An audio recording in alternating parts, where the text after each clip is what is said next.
চেয়েছেন নয়, কিয়ামত পর্যন্ত নানাজানের ইসলামকে একটা মেসেজ দিয়েছেন, যেই কোনো মুহূর্তে রূহ বের হয়ে যাওয়ার অবস্থায়ও তোমাদের জন্য নামাজকে ছাড় দেওয়ার কোনো অনুমতি নাই।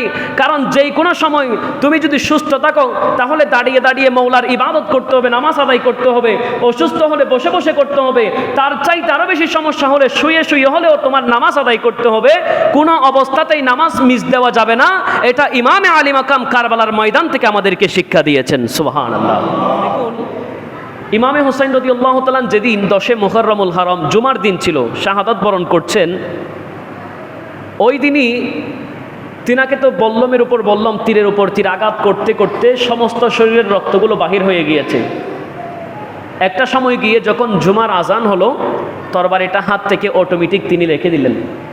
কিন্তু শত্রুপক্ষ এখন আক্রমণ বন্ধ করে নাই। শত্রুপক্ষ আক্রমণ বন্ধ না করলেও তিনি নিজের তরবারি রেখে দিয়ে মাটির মধ্যে, জমিনের মধ্যে শুয়ে পড়লেন। ওই সময় এসে সীমার ইমামে হুসাইনের সিনার উপর উঠে বসে গেল। আর ইমামে হুসাইনের একটা মাত্র কথা ছিল যে আজকে জুমার দিন, নানাজান রহমাতাল্লিল আলামিনের দিন ইসলামের মধ্যে জুমার দিনটাকে হজের দিনের গুরুত্ব দেওয়া হয়েছে। আজকে আমি হুসাইন যদিও বা শাহাদাত বরণ করব, এটা আমি জানি, আমাকে শুধুমাত্র 2 রাকাত নামাজ, জুমার নামাজ আদায় করার জন্য সুযোগ দিয়ে দেয়। এখান থেকে মূল বিষয়টা আসে। আমরা দুনিয়াতে আজকের সময়ের কথা যদি বলতে যাই, 5 ওয়াক্ত নামাজ বিভিন্ন অজুহাতে বিভিন্নভাবে আমরা সময়গুলো কাটিয়ে দিই, পার করে দিই। কিন্তু ইমামে আলী মাকাম, ইমামে হুসাইনের শাহাদাত এমন পরিস্থিতির মধ্যে হয়তো পৃথিবীর কোনো মানুষ আজ পর্যন্ত পড়ে নাই।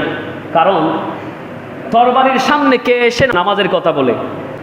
ইমামে আলী মাকাম, জিনার শাহাদাতের অবস্থানটা এমন ছিল, তিনি যদি শুরুতে শাহাদাত বরণ করতেন তাহলে বোঝা যেত তিনার সবরের বিষয়টা। কিন্তু তিনার চোখের সামনে তিনার মাসুম সন্তান, তিনার বাতিজা, সমস্ত আহলে বাইত রাসূলের সদস্যরা একে একে শহীদ হওয়ার পরে সর্বশেষ এসে তিনি শাহাদাত বরণ করবেন। সেই টাইমেও তিনি আমাকে 2 রাকাত নামাজ পড়ার জন্য সুযোগ দেওয়া হোক। তাহলে এখান থেকে স্পষ্ট বোঝা যায় ইমামে আলী মাকাম সেদিন ওই কারবালার জমিনের মধ্যে জুমার নামাজ আদায় করার জন্য যেই সময়টা চেয়েছেন, এটা সময় চেয়েছেন নয়, কিয়ামত পর্যন্ত নানাজানের ইসলামকে একটা মেসেজ দিয়েছেন, যেই কোনো মুহূর্তে রূহ বের হয়ে যাওয়ার অবস্থায়ও তোমাদের জন্য নামাজকে ছাড় দেওয়ার কোনো অনুমতি নাই। কারণ যেই কোনো সময় তুমি যদি সুস্থ থাকো তাহলে দাঁড়িয়ে দাঁড়িয়ে মৌলার ইবাদত করতে হবে, নামাজ আদায় করতে হবে।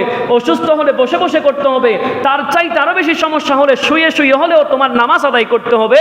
কোনো অবস্থাতেই নামাজ মিস দেওয়া যাবে না। এটা ইমামে আলী মাকাম কারবালার ময়দান থেকে আমাদেরকে শিক্ষা দিয়েছেন। সুবহানাল্লাহ।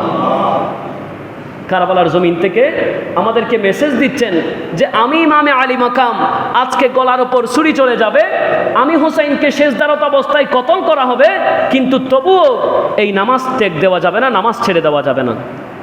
সেই জন্য আমাদেরকে যদি কেউ প্রশ্ন করে কাল হাসরের ময়দানে, যদি নবী রাহমাতাল লিল আলামিন বলে উম্মত তোমাদের জন্য আমি নামাজ